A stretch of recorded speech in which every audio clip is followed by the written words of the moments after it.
नमस्कार, बहुत बहुत स्वागत है आप सभी का हमारे विशेष कार्यक्रम राम नारायण राम में। मैं आप सभी के साथ कंचन। राम नारायण राम ये कार्यक्रम एक अद्भुत कार्यक्रम है। ये कार्यक्रम हम इसीलिए आप लोगों के समक्ष लेकर आते हैं ताकि आप लोग इस कार्यक्रम से जुड़ सकें। अगर ये कार्यक्रम अभी अभी आपने देखना शुरू किया है तो यहीं पर रुक जाइएगा, बिल्कुल आगे मत बढ़ाइएगा, क्योंकि ये कार्यक्रम आपको बहुत कुछ सिखाकर और समझाकर जाएगा। देखिए, आपके जीवन में बहुत तरह की समस्याएं चल रही होंगी। आपको लग रहा होगा कि जीवन में कुछ भी अच्छा नहीं चल रहा है, लाख कोशिश कर रहा हूं लेकिन फिर भी जिंदगी में कुछ भी स्थिर नहीं है, स्टेबल नहीं है। पैसा तो बहुत कमा रहे हैं लेकिन फिर भी पैसा हमारे पास नहीं टिक रहा है। ये ऐसी बहुत सारी समस्या मनुष्य के जीवन में चलती रहती हैं। अगर आपके जीवन में भी इस तरह की परेशानियां चल रही हैं तो ये कार्यक्रम सिर्फ आप ही के लिए है। कार्यक्रम को देखिएगा और इस कार्यक्रम से बहुत कुछ आपको सीखने और समझने को मिल सकता है। तो इस कार्यक्रम को आगे बढ़ाते हैं। हमारे साथ हमारे खास मेहमान जुड़े हुए हैं, उनसे आपकी मुलाकात कराते हैं। संतान दल के प्रेसिडेंट शंकर सरकार जी और खास मेहमान संगीता मुखर्जी जी हमारे साथ यहाँ पर है। बहुत बहुत स्वागत है आप लोगों का। राम नारायण राम नारायण राम। तो इस कार्यक्रम को यहाँ पर आरंभ कर रहे हैं। प्रेसिडेंट जी, इससे पहले एपिसोड में मैंने बात की थी तो आपने बताया था कि मन क्या है और मन का क्या कार्य है, लेकिन बहुत सारे ऐसे व्यूवर्स हैं, बहुत सारे ऐसे लोग हैं जो आपसे जुड़ रहे हैं, जो नए नए आपसे जुड़ रहे हैं, आपके दल से जुड़ रहे हैं, संतान दल से जुड़ रहे हैं। उनके मन में ये प्रश्न है कि आप तो हमेशा ये समझाते हैं कि हिंदू, मुस्लिम, सिख, ईसाई सब एक हैं, कोई अलग अलग नहीं है। तो ये राम नारायण राम जो है, क्या हम इसे किसी जाति या धर्म से लेकर देखें या ये सबके लिए एक समान है? जैसा कि आपने कहा कि राम नारायण राम का जाप जो प्रेसिडेंट कहते हैं आपको, राम नारायण राम एक ध्वनि है। इसको रादर हम बोलेंगे ये महाध्वनि है, क्योंकि ये आसमान से ये ध्वनि हमारे पास आई है और इसमें पूरा ब्रह्मांड है। जो पहला राम है, क्योंकि हम पहले क्लियर कर दें कि ये किसी भी धर्म के नाम से नहीं है कि ये राम है तो ये कोई मजहब का भी नहीं है। कोई धर्म कोई मजहब का है ही नहीं। ये पूर्णतः बिल्कुल अलग चीज है। जो पहला राम इसमें लिया गया है, श्री राम का जब जन्म नहीं हुआ, धोती में जिसको को मालूम नहीं था श्री राम के बारे में, तब से राम है, वो है आसमान।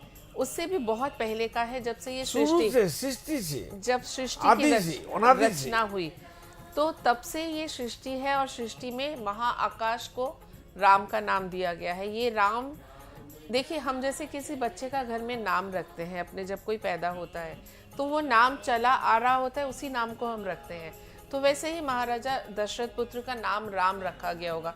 जैसे आजकल हम लोग नाम रखते हैं, आकाश रख देते हैं या किसी का नाम तारा रख देते हैं, तो इसका मतलब ये तो नहीं कि उसी से रचना हुई है। बिल्कुल।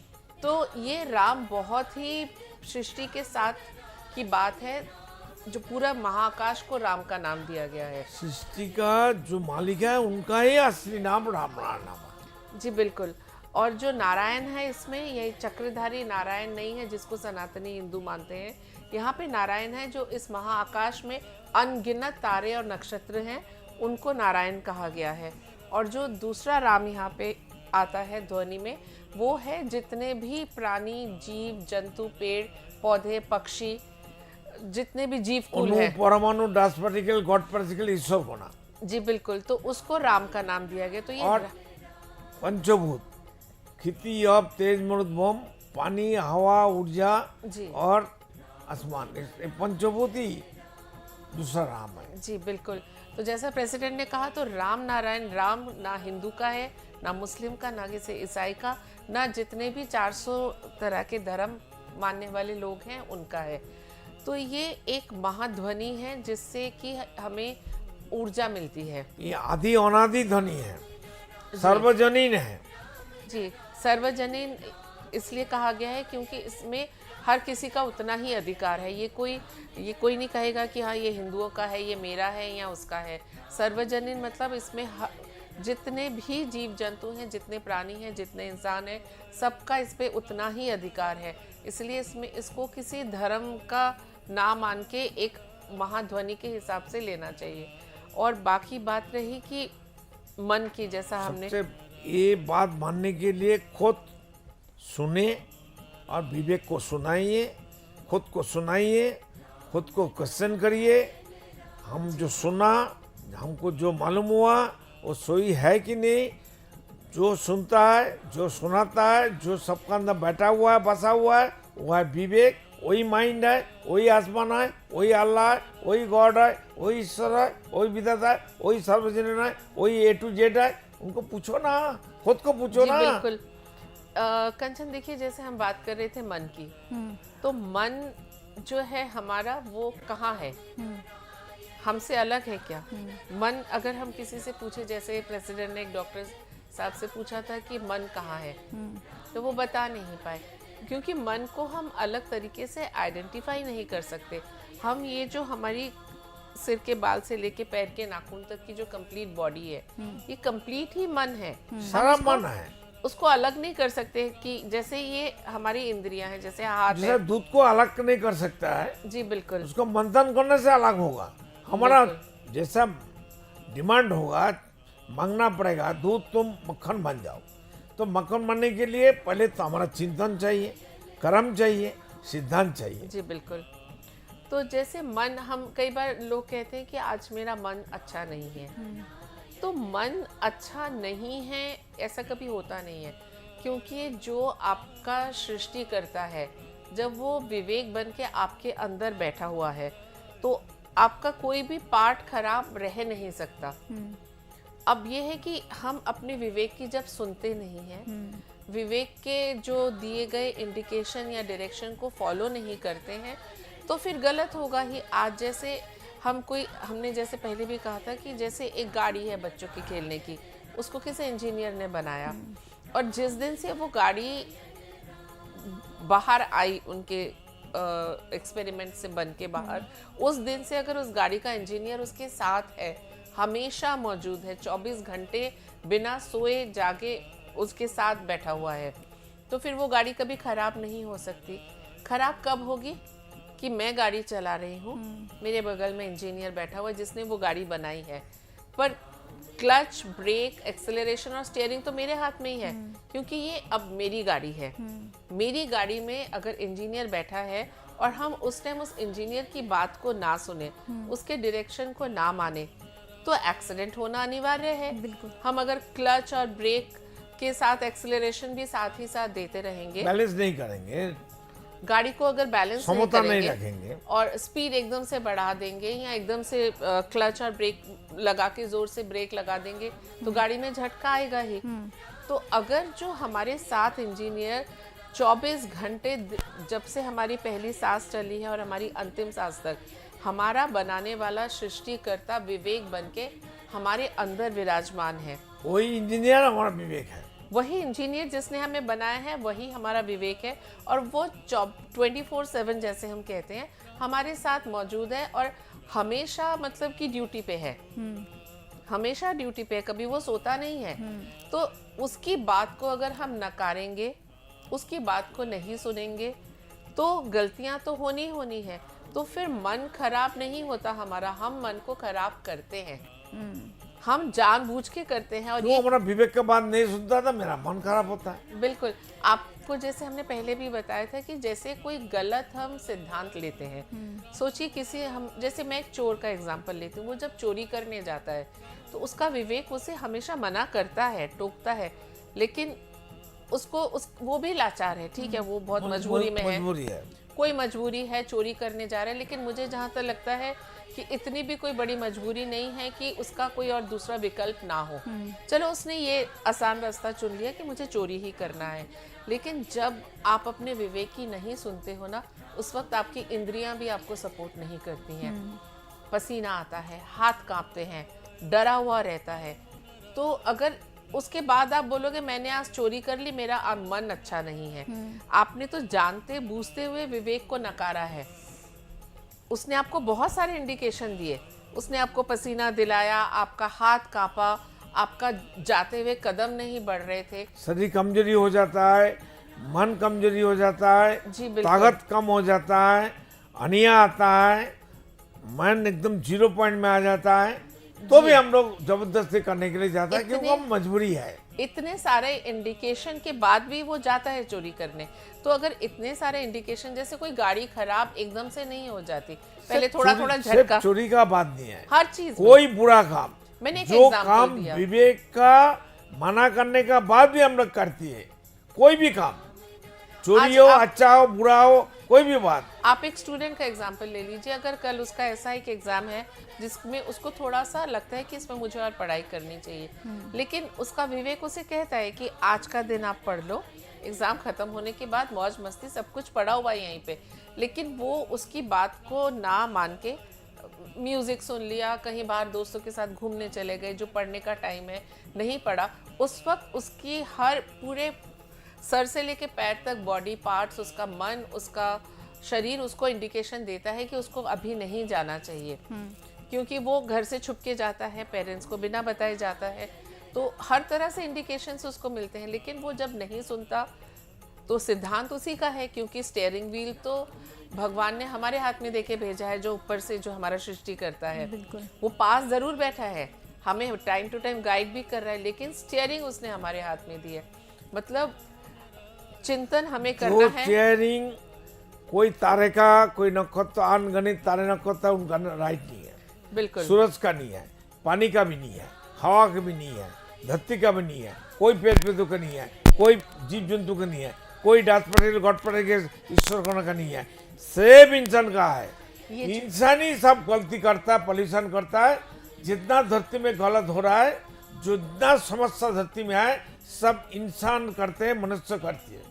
ये जो सृष्टिकर्ता ने सोचा था कि मैं एक ऐसी रचना अपनी करूंगा जो चिंतन करके सिद्धांत कर लेके और उसके ऊपर अपना कर्म करे, तो ये जो सोच के उसने इंसान को बनाया, वो तो पूरी तरह से अब दो आंखों से उसके आंसू बह रहे हैं कि ये मैंने क्या कर दिया, स्टीयरिंग इनके हाथ में दे दी। हमारा गलती का कारण सृष्टि का तो ऊपर में रोते हैं, वही तो मैंने कहा, दोनों आंखों से उसके आंसू से रोते हैं।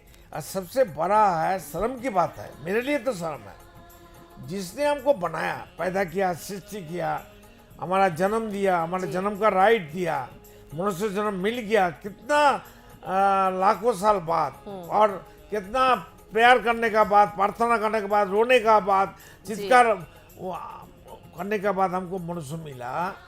तो जिसने हमको सृष्टि किया, फिर वो दोबारा हमारा अंदर बैठा हुआ है। मतलब इंजीनियर जिसने बनाया, गाड़ी हमको दे दिया, हम गाड़ी का मालिक है, शरीर का मालिक है, इंजीनियर बाजू वाला बाएं वाला सीट में बैठा है, हम ड्राइविंग कर रहे हैं, हमारा गाड़ी हमारा मालिक, हम मालिक है, हमारा ही पैसे से हम खरीदा, हम ये चिंतन करते सोचते हैं। लेकिन क्यों जो इंजीनियर बनाया वो आपका स्टीयरिंग का बाजू चेयर सीट में बैठा है। एक मजे की बात बताऊं, ये शर्म की बात नहीं है, ये आप इंसान सृष्टि को तो क्यों आपका अंदर विवेक बन के बैठा है? आप पूछो ना जस्टिस लोग को, मिनिस्टर लोग को, ठेकेदार को, सब कथावाचक को, धर्म का बड़ा बड़ा भगवान बनने वाला चीज को कोई बताया धरती में आज तक? जैसे प्रेसिडेंट आपने कहा ना कि गाड़ी का मालिक इंसान है, ये जो इंसान खुद को मालिक समझता है ना, लेकिन मालिक वो नहीं है। ये गाड़ी जो इंजीनियर ने उसको दी है चलाने के लिए और खुद बगल में बैठा है, ये तो सिर्फ एक टेस्ट ड्राइव है। वापस गाड़ी भी करनी पड़ेगी, वापस वहीं जाना होगा जहाँ से चले हैं, सब छोड़ के जाना होगा। इस चीज को इंसान भूले बैठा है, वो सोच रहे हैं नहीं, सबको मालूम है, पर भूला बैठा है, वो भी बर्बादी करता है, खुद का बर्बादी बनता है। आज इंसान सोचता है कि ये जो हमें बनाया है, हमारा शरीर है, हम हैं, अहम है, वो क्यों हमारा अंदर विवेक बन के दास बन के बैठा है? इसका आंसर कौन देगा? बिल्कुल। तो ये कोई धर्म का ठेकेदार हमको बताएगा जी विवेक क्या है, विवेक कौन है, मन कौन है, माइंड कौन है, चैतन्य क्या है, शरीर क्या है, आसमान क्या है, साउंड क्या है, बताएगा हमको खुल के? कोई विज्ञानी है? ये आपको समझना होगा। ये जो आपको गाड़ी चलाने के लिए दी गई है और आपके बगल में जो विवेक रूपी इंजीनियर है, ये गाड़ी भी आपकी नहीं है, ये स्टीयरिंग भी आपका नहीं है। ये जैसे आप कोई नई गाड़ी लेने जाते हैं ना, एक सिस्टम हमको मिला है एंजॉय करने के लिए, एक टेस्ट ड्राइव के लिए गाड़ी दी जाती है आपको कि आप गाड़ी को चलाइए, फील करिए गाड़ी कैसी है, लेकिन उसको आपको छोड़ना पड़ता है। तो ये जीवन हमारा एक टेस्ट ड्राइव है, आप इस तरह से मान के चलिए, क्योंकि ना ये गाड़ी आपकी रहने वाली है और ना ये इंजीनियर जो बगल में बैठ के आज आपको गाइड कर रहा है, वो आपको जीवन के बाद गाइड करेगा। सब कुछ छूट जाएगा, रह जाएंगे आपके कर्म और जो आपने विवेकाधीन होके जो निर्णय लेके, जो सिद्धांत लेके कर्म किए हैं। जब टेस्ट ड्राइव खत्म होने के बाद आपको वो गाड़ी और इंजीनियर अचानक से छोड़ के चले जाएंगे, तो मुक्ति का रास्ता आपको तब अकेले ही तय करना होगा। तो जब हम उस टाइम बैठे होते हैं गाड़ी में और स्टीयरिंग हमारे हाथ में होती है, हम सोचते हैं हम दुनिया के राजा हैं, हमें किसी की परवाह नहीं है, हम ही हम हैं और कोई नहीं है। तो इस तरह से ज़िंदगी को जो भी चलाएगा उसी का मुक्ति का रास्ता बंद होगा।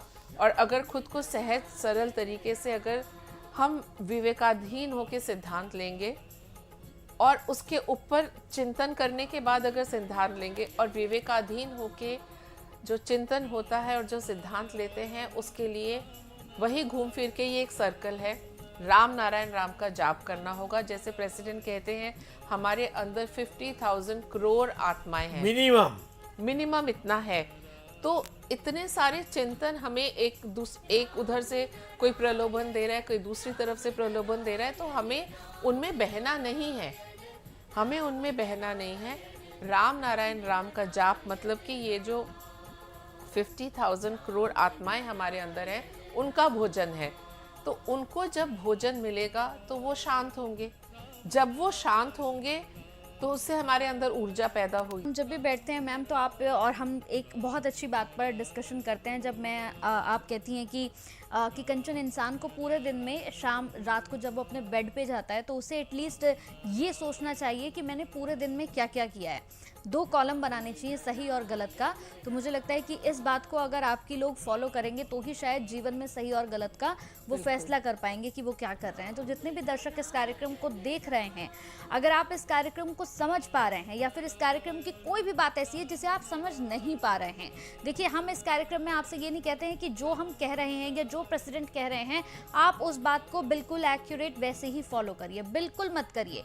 आप बिल्कुल ऐसी बातों को ना सुनिए ना फॉलो कीजिए। लेकिन अगर आपको कोई संदेह है, आपको कोई भी आशंका है तो आप कॉल करिए। आप प्रेसिडेंट से एक बार बात करके देखिए। अगर प्रेसिडेंट से आप अपने विचारों को साझा करेंगे तो निश्चित रूप से ही प्रेसिडेंट आपको इतने अच्छे तरीके से समझाएंगे कि आप उसके बाद संतान दल को जरूर फॉलो करेंगे, संतान दल के साथ जरूर जुड़ेंगे। देखिए दर्शकों, इस कार्यक्रम का सिर्फ एक ही उद्देश्य है कि आपके जीवन की समस्याओं को आपसे दूर कर दिया जाए, आपके जीवन में आपके लिए आपके राह पर आपके मार्ग पर फूल बिछा दिए जाए ताकि आपका रास्ता, आपका मार्ग बहुत ही सुंदर हो जाए और बहुत ही सुरक्षित हो जाए। तो अगर आप संतान दल से जुड़ेंगे तो निश्चित ही आपके राह पर, आपके मार्ग पर आपको कांटे नहीं बल्कि आपको आपके मार्ग पर फूल ही फूल मिलेंगे, जिस पर चलकर आप अपने जीवन को सुंदर, खूबसूरत, सुगंधित बनाएंगे। तो इस कार्यक्रम को आप समाप्ति की ओर लिए चलते हैं। फिर आपसे मुलाकात होगी और महत्वपूर्ण विषयों पर हम जरूर बात करेंगे। बहुत बहुत धन्यवाद प्रेसिडेंट जी, आपका बहुत बहुत धन्यवाद। राम नारायण राम। आप देख रहे हैं हमारा खास कार्यक्रम राम नारायण राम शंकर सरकार जी के साथ राम नारायण रामशाह। यह एक महाध्वनि और बीज मंत्र है। यह सभी समस्या का संपूर्ण समाधान है। आप लोग इन्हें अपना के देखिए, मन और दिल में क्या प्राप्त हो रहा है। इस कार्यक्रम का विशेष उद्देश्य इसका प्रचार और प्रसार के साथ ही प्रत्येक मनुष्य की मुक्ति का मार्गदर्शन है और यह आपके दिल की बात है। इस मार्ग पर पुण्य और मुक्ति निश्चित है। इस कार्यक्रम के माध्यम से संतान दल द्वारा चलाए जा रहे श्रेष्ठ सेवाओं से जुड़कर सबके कल्याण के लिए इस नेक कार्य का हिस्सा बन सकते हैं और वृद्धाश्रम, गौशाला, गरीब और वंचित बच्चों की शिक्षा का भी सहयोग और समर्थन कर सकते हैं। संतान दल सबका एक ही परिवार है। अकाउंट नेम संतान दल, account number 266505000657, IFSC code ICIC 000265। पूरी तरह जानने के लिए आप संस्था के फोन नंबर पर संपर्क कर सकते हैं। Phone number 6291342066, 9836073503। Email ID santandal1960@gmail.com।